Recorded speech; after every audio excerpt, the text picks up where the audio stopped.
What would it take for the Yankees to get Jazz Chisholm? Let's talk about it.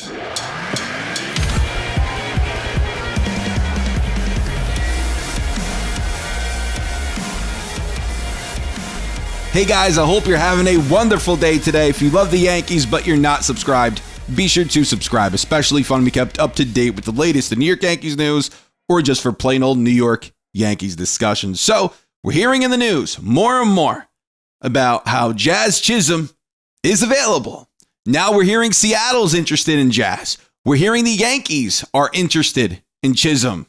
But what would it take to acquire him? Now, Jazz, a left-handed bat, he would play second base for us, and he's a very good second baseman, by the way. Dating back to 2021, where he played 124 games, he had an outs above average of 6, and he had 5 defensive runs saved.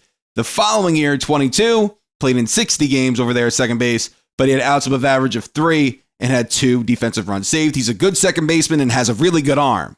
So there's that. But what would it take for the Yankees to acquire Chisholm? Now, the Marlins, what do they want? They want some catching. They want some infielders. And the Yankees, they have catching. They have plenty of it. But if you're Miami and you're also talking with the Seattle Mariners, and Seattle is willing to part with catcher Harry Ford, and the Marlins come back to you, the Yankees, and say, hey, the Mariners are willing to give us Harry Ford in a Chisholm trade. Ford along with others. Would you be willing to part with Austin Wells? Now, Austin Wells this year, he's hitting .216, 6 home runs, 20 RBI with a .687 OPS. But over his last, I believe, 18 games, he's hitting .283 with a .353 on base percentage, an .888 OPS, and 4 home runs. He's been having an excellent stretch offensively, and defensively, he's been pretty solid for the Yankees. But if that's a deal breaker for the Marlins, and it's like, hey, listen, we could go get Harry Ford from Seattle, would you be willing to trade Austin Wells? And if the Yankees say no, then Chisholm is a Seattle Mariner. But is Austin Wells for you guys, would he be a potential deal breaker? Now, that wouldn't be the only player going to Miami. It would be Bebas I have in this package. And over there in Scranton, he's been having a pretty solid season over his last 16 games down there in Scranton. He's hitting .333, 4 home runs, 11 RBI with a .1063 OPS. And then I also threw in Peraza in that trade, which, let's face it, he's not having a good season offensively down there in Scranton. So I think a change of scenery for him would be perfect. I love Peraza, though. I would love to see him get another opportunity. I just don't see that happening. So I have Austin Wells, Bebas, and Peraza going to the Miami Marlins for Chisholm and let's say a reliever, because that's a pretty decent package going back to Miami. Or I have an alternate trade. Now, if they're like, all right, if you're Yanks, if you're hesitant on giving up Austin Wells, how about Augustin Ramirez, Bebas, and Roderick Arias? Now, Arias is a guy that I would be hesitant to move this season. Down there in low A, he's hitting .221, 6 home runs, 13 doubles, 7 triples, 44 RBI for Arias. Now, over his last 19, a .261 average, .386 on base percentage. So the kid sees a lot of pitches. He works walks. He's a switch hitter. He's an exceptional defensive player, by the way. Exceptional. A really good arm, a really good glove. The Yankees spent a lot of international bonus money on him. That's why I have a hard time putting him in almost any trade package. It would depend what the Yankees would get back. But if Miami says, hey, you need to include Arias, Bebas, and Ramirez if you're unwilling to part with Wells, do you do that trade? I would not, because I want to keep Arias in-house. I wouldn't do it. And then he goes to Seattle anyway. Jazz.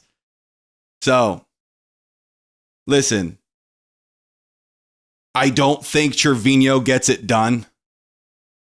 He hasn't been very good as far as throwing runners out and even offensively. He had a good stretch there offensively, but then after that, it's like, damn, Jose, you're not having a good year anymore. And then Ramirez, even him, he was having an excellent season down there in Double-A.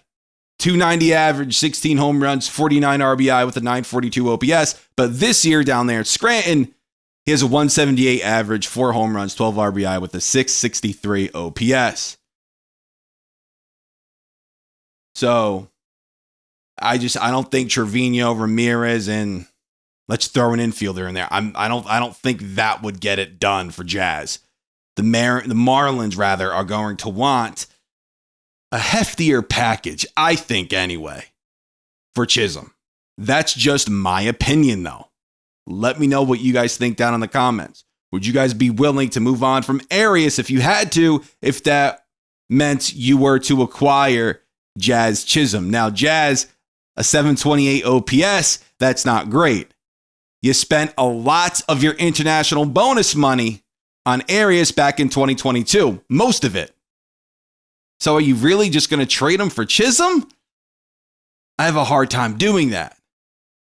And for me, what I'm thinking for the future, right? Because listen, if there is an international draft, that doesn't bode well for the Yankees. So you kind of have to future-proof yourself. And you have to have guys like Arias, like Lombard in your organization who are highly touted. Because if there's an international draft, the Yankees are screwed. They're screwed. So it's even more of a reason why you hold on to guys like Arias, Lombard, even Maeda. Why you hold on to them. Because you're future-proofing yourself. Because God forbid, there's an international draft. The Yankees wouldn't have a very high pick in that either. Listen, let me know what you guys think down in the comments. And I think Arias and Lombard could be second base, third base. And Volpe's your short. Volpe, though, is struggling a 666 OPS. Yeah, that same OPS last year. Is he the future? We'll see. So I believe he's also a little bit of a question mark. I hate saying that. But you have these kids down there who can play shortstop and who are good at it. I wouldn't trade those guys away just yet because I still think, I don't know if Anthony Volpe is your future over there. I don't think he is. His bat doesn't really tell you that. And it's unfortunate. I'm rooting for the kid. I really friggin' am. I'm rooting for him. He could turn this around, and I would love that. But this is year 2. And if this keeps going for the rest of this season, then he doesn't turn it around. Is he just an under 700 OPS type player? Is he a 660 OPS type player? We'll see.